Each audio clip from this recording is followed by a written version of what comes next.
Hey, so the stencil is all done. I wanted to show you a couple things because I don't know if you've ever done one this big. But it is, the blue that you see is where you're gonna paint. So it's actually the words and everything are centered on the stencil paper. So you can take this whole piece, lay it on your wood, and center it on your wood. I mean, you can spot check a couple of things, like, making sure that like the furthest most part here is the same as the furthest most part here on your wood. But I would center this on your wood. All right, so let's just pretend that my table underneath is the wood. And then take painter's tape, and you're going to want to put like 6-inch strips of painter's tape with half of the tape on the stencil and half of the tape on the wood, like fold it over, and do that strategically down it, like probably like at least 3 spots. So there, the middle and there. And don't worry about this overlap with the transfer paper. You're just gonna take the top layer off first. And these bubbles out here don't matter. But you might wanna take a credit card or a squeegee if you have one and just go over it again. So when you peel it, it's easier.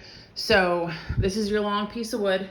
You've got painter's tape in 3 spots, holding it where you want it, where it's centered, okay?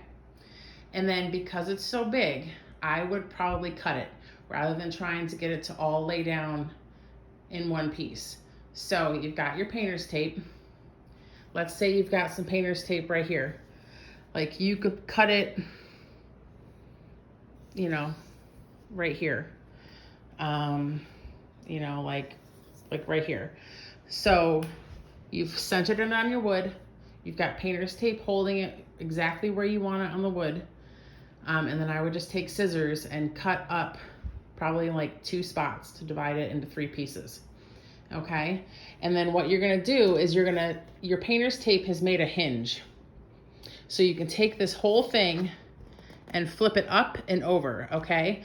So when you flip it back towards you, you're going to see this grid. All right. The grid is what you're going to peel off. So there's 3 layers here. There's your transfer paper. There's the grid. And then there's the actual stencil. So when you peel this, you want to peel blue. You want to make sure you don't have any white coming off on this blue. If you're peeling it and you see, and this is white and not blue, you're peeling too much. So I just like to roll the stencil off. And if any parts stay, like if you have any white on this part, I just back up, kind of squish it down, and that usually works. So you're gonna go through, and I would do the first section that you've cut, peel the blue off, so the checkered part off the back. And then you're gonna carefully, so you have to pretend that you're flopping it over, you're peeling it here. You're gonna gently like lay it back over on the other side, okay? And that's gonna give you your words up again. So I hope that makes sense. And then you're gonna take, I just do it with my hand, like some people do it with a credit card, but you're just gonna smooth out your stencil on your wood. You want to especially like kind of trace it where it's touching the wood. Once you have it down, you're gonna peel the transfer tape off, which I think having a Cricut, you should be familiar with that. This one is trying to take the blue, so let's see. So the transfer tape is just this top layer, and I roll that as well. So I do like a tight angle and I just shimmy it down, because then I'm pushing it onto the wood as I'm rolling it. Okay, and same thing, just make sure your stencil doesn't come off on this paper. If it does, just back up, squish it down, and roll over it. So you're gonna take your transfer tape off the top, and then again, actually probably only this time, trace all your lines with your finger. Make sure you don't have any bubbles between your wood and the stencil, because when you paint it, If there's any bubbles, that's where your paint is gonna go under the stencil, and you're gonna get those little bleed lines, okay? I would sand it after you stain it and wipe off the dust, because paint and stain raise the grain of the wood again. And you just want a super crisp surface.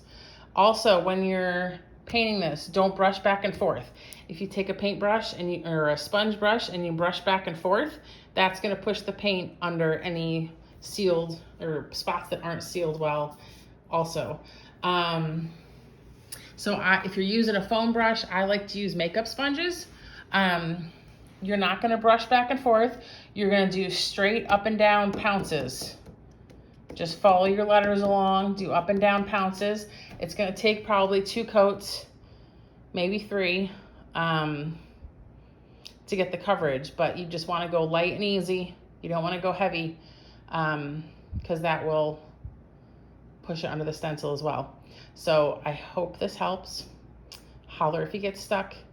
You can look up YouTube videos on making a sign with vinyl stencils. A lot of them do crazy Mod Podge things and stuff like that, but as long as you're using chalk paint, because this is special stencil material and not ordinary Oracle vinyl, it should turn out a little better. So chalk paint, sand before you put your stencil down. The other thing is, depending on what kind of wood you get, when you go to peel your stencil off, don't start at the top and like pull it all off. You want to go the opposite of the grain of the wood. So see how my dining room table, like this is the grain of the wood? Don't peel your stencil going in the same direction.